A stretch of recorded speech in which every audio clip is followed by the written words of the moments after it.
सोनीपत नगर निगम चुनाव में प्रचार के दौरान राज्यसभा सांसद दीपेंद्र सिंह हुड्डा ने हरियाणा सरकार पर निशाना साधते हुए कहा कि बीजेपी के 6 साल के शासन के दौरान हरियाणा विकास की पटरी से उतर गया है। दीपेंद्र हुड्डा ने कहा कि कांग्रेस के 10 साल के राज में प्रदेश में खूब इन्वेस्टमेंट हो रही थी, लेकिन आज हरियाणा बेरोजगारी में नंबर 1 हो गया है। उन्होंने कहा कि लोकसभा सांसद रहते हुए वे गोहाना के लिए रेल कोच फैक्ट्री लेकर आए थे, लेकिन मनोहर लाल खट्टर की सरकार ने उसे यूपी में भेज दिया।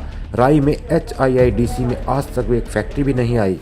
आपने देखा प्रदेश की राजनीति में 6-6.5 साल से बीजेपी की सरकार, मगर इन 6.5 साल में हरियाणा को विकास की पटरी से हरियाणा विकास की पटरी से उतरा।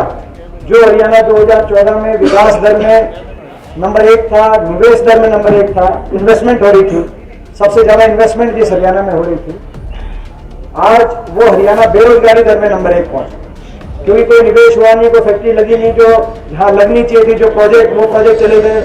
आपने देखा रेल कोच फैक्ट्री अगर गोहाना के अंदर लगती, बहुत बड़ा प्रोजेक्ट था, जो बनारस चला गया, वाराणसी में चला गया, नहीं तो गोहाना लगता तो कितना ज्यादा जो है उसमें फायदा था पूरे इलाके का।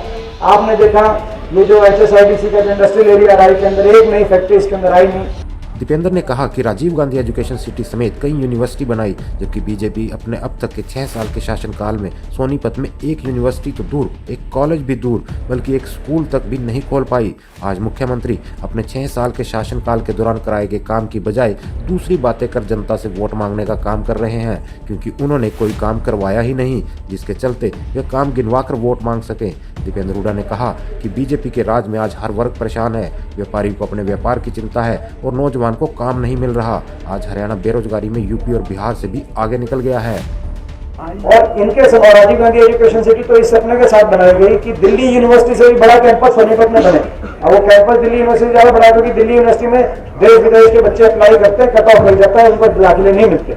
यहाँ पे दिल्ली यूनिवर्सिटी से भी बेहतरीन एजुकेशन का शिक्षा का केंद्र बने सोनीपत आने वाले सब। तो इन इस तरफ हम लेके जा रहे थे जो अपनी सरकार थी, मगर दुर्भाग्य से वो अब पिछले 6.5 साल में यूनिवर्सिटी छोड़ो, कोई कॉलेज छोड़ो, एक सरकारी स्कूल भी अगर सोनीपत में कहीं आया हो पूरे डिस्ट्रिक्ट के अंदर, कुल मिला के अर्थव्यवस्था चौपट हो गई हरियाणा की। आज हरियाणा प्रदेश विकास की बजाय बेरोजगारी में नंबर 1 पे हरियाणा गिनती आ गई। आज हर वर्ग को जो अर्थव्यवस्था चौपट हो गई, हर वर्ग को चिंता है। व्यापारी अपने गले की तरफ देखता है, उसको चिंता होती है कि वो पूंजी खा रहे हैं, मुनाफा।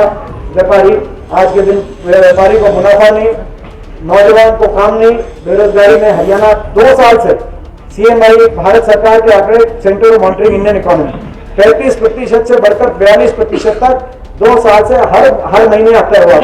यूपी, बिहार, जम्मू कश्मीर से भी ज्यादा बेरोजगारी। दीपेंद्र हुड्डा ने कहा कि किसान दिवस के मौके पर देश का किसान अपनी फसल के दाम के लिए प्रदर्शन कर रहा है। सरकार को किसानों से बातचीत कर पहले ही सर्वसम्मति से किसानों की समस्या का हल करना चाहिए था, लेकिन सरकार आज भी अपनी जिद पर अड़ी हुई है। तो नौजवान बेरोजगारी की बात झेल रहा है, तो किसान सरकार की अनदेखी की मार झेल रहा है। किसान दिवस है, कैसा किसान दिवस है? देखो जो किसान जो है उनकी सरकार को चाहिए, कितना नुकसान हो रहा है जो है, यहाँ पे सरकार की जिम्मेदारी है कि बातचीत करके, अगर ये ऑर्डिनेंस ना लाते जो अभी बातचीत कर रहे हैं, पहले ही बातचीत करके किसान से कोई भी सुधार हो, कोई भी जो है कृषि क्षेत्र में तो बदलाव हो, तो उसका रास्ता, जो बदलाव का रास्ता जो है वो बातचीत करके सर्वसम्मति बना के होता है, मगर ऑर्डिनेंस बना दिया आपने देखा। दीपेंद्र ने कहा कि खट्टर सरकार में आज कर्मचारी भी परेशान है। कभी PTI को हटा दिया जाता है और कभी ड्राइंग टीचर की छटनी कर दी जाती है, कभी कहीं पर लाठीचार्ज किया जाता है और कहीं पर आंसू गैस छोड़ी जाती है, जबकि 10 साल तक कांग्रेस की सरकार में कभी भी कहीं पर ना तो कोई लाठीचार्ज हुआ और ना ही कोई बड़ा आंदोलन। उन्होंने कहा कि ये चुनाव हरियाणा को फिर से विकास के रास्ते पर ले जाने वाला चुनाव है। इस चुनाव से प्रदेश की राजनीति को भी एक नई दिशा मिलेगी। कभी PTI की छटनी, कभी ड्राइंग टीचर की छटनी, और प्रदेश के अंदर आप ये देखें, मैं केवल एक उदाहरण देता हूँ, प्रदेश के अंदर हर दूसरे दिन आप देखते हैं पिछले 6 साल से कहीं कोई लाठीचार्ज हो रहा है, कहीं कोई बौछार हो रहे हैं, आंसू गैस में। हमारी 10 साल सरकार रही, रिकॉर्ड की बातें होती है RTI में, रिकॉर्ड में कहीं प्रदेश में गोली, पुलिस ने या उसमें गोली चलाना, लाठीचार्ज की 10 साल में पूरे प्रदेश में लाठीचार्ज का भी कोई केस हो 10 साल। कांग्रेस के राज में हरियाणा के 4 शहरों को मेट्रो से जोड़ा गया, जबकि बीजेपी के 6 साल के शासन में मेट्रो के स्टेशन तो दूर 6 खंबे भी नहीं लगे। दीपेंद्र हुड्डा ने कहा कि बीजेपी सरकार की उल्टी गिनती शुरू हो चुकी है। जनता के साथ खुद सरकार को समर्थन दे रहे विधायकों का भी सरकार से मोहभंग हो चुका है। हल्ला बोल हरियाणा।